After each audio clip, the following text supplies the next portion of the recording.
Hi friends, welcome back. ഇന്ന് ഞാൻ വന്നിട്ടുള്ളത് ഒരു ഈവനിങ് സ്നാക്ക് ആയിട്ടാണ്.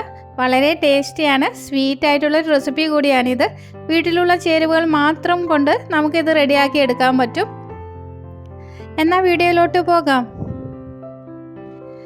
ഒരു പാത്രം അടുപ്പിലേക്ക് വെക്കാം. അതിലേക്ക് 2 ടേബിൾ സ്പൂൺ നെയ്യ് ഒഴിച്ചു കൊടുക്കാം.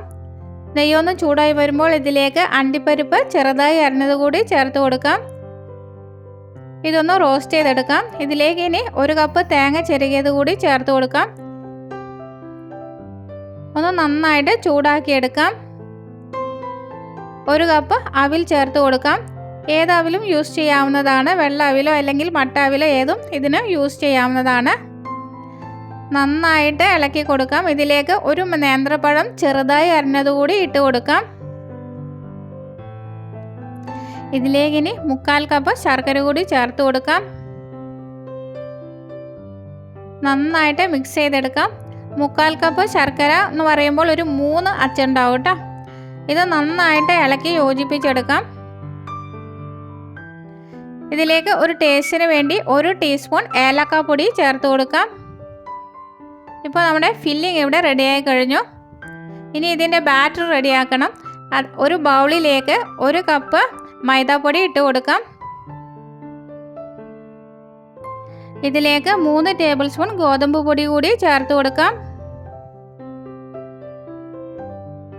ഒരു ടേസ്റ്റിന് വേണ്ടിയിട്ട് 1/2 ടീസ്പൂൺ ഏലക്കാപ്പൊടിയും 1 നുള്ളു ഉപ്പ് കൂടി ചേർത്ത് കൊടുക്കാം.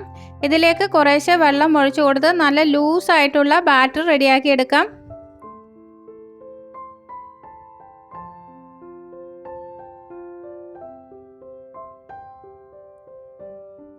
ഇത് മിക്സിയുടെ ജാറിലിട്ട് അടിച്ചെടുത്താലും മതിയാകും. അങ്ങനെ നമ്മുടെ ബാറ്റർ നല്ല ലൂസായിട്ട് ഇവിടെ റെഡിയായിട്ട് വന്നിട്ടുണ്ട്. ഇനി ഒരു പാത്രം അടുപ്പിലേക്ക് വെക്കാം. അതിലേക്ക് ഓരോ തവി മാവും ഒഴിച്ചെടുക്കാം. ഇത് മറിച്ചിടേണ്ട ആവശ്യമില്ല. നേരിയ ഫ്ലെയിമിൽ വെച്ചിട്ട് നമുക്ക് ഓരോ അപ്പവും ചുട്ടെടുക്കാം.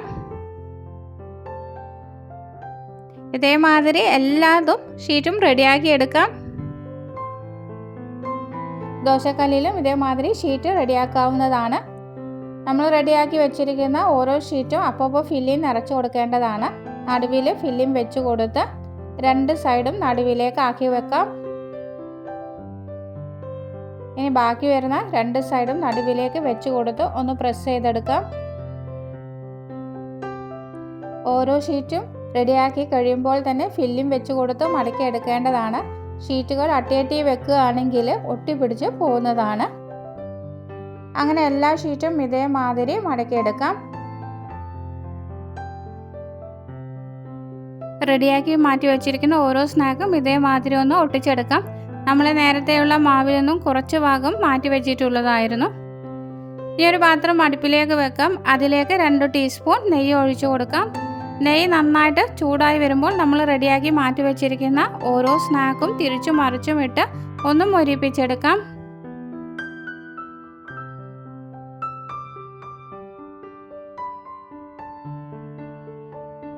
തീ ഒരു മീഡിയം ഫ്ലെയിമിൽ വെച്ച് കൊടുത്താൽ മതി. ഇതേമാതിരി തിരിച്ചും മറിച്ചും ഇട്ട് നമുക്കിത് ഓരോന്നും റെഡിയാക്കി എടുക്കാവുന്നതാണ്.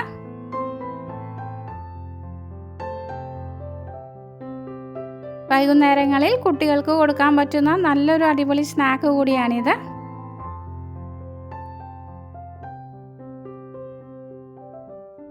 അങ്ങനെ നമ്മൾ റെഡിയാക്കി വെച്ചിരിക്കുന്ന ഓരോ സ്നാക്കും ഇതേമാതിരി മൊരിച്ചെടുക്കാം.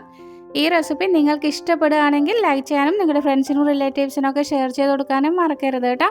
പുതുതായി ഏതെങ്കിലും കൂട്ടുകാർ കാണുന്നുണ്ടെങ്കിൽ ചാനലിനെ സപ്പോർട്ട് ചെയ്ത് സബ് ചെയ്യാനും കൂടി മറക്കരുത്. ബെല്ലൈക്കൺ കൂടി ക്ലിക്ക് ചെയ്ത് ഓൾ എന്ന് പ്രസ് ചെയ്താൽ മാത്രമേ ഞാനിടുന്ന അടുത്ത വീഡിയോയുടെ നോട്ടിഫിക്കേഷൻ നിങ്ങൾക്ക് ലഭിക്കുകയുള്ളൂ. അടുത്ത നല്ലൊരു വീഡിയോയുമായിട്ട് വീണ്ടും കാണാം. Thank you for watching. Bye bye.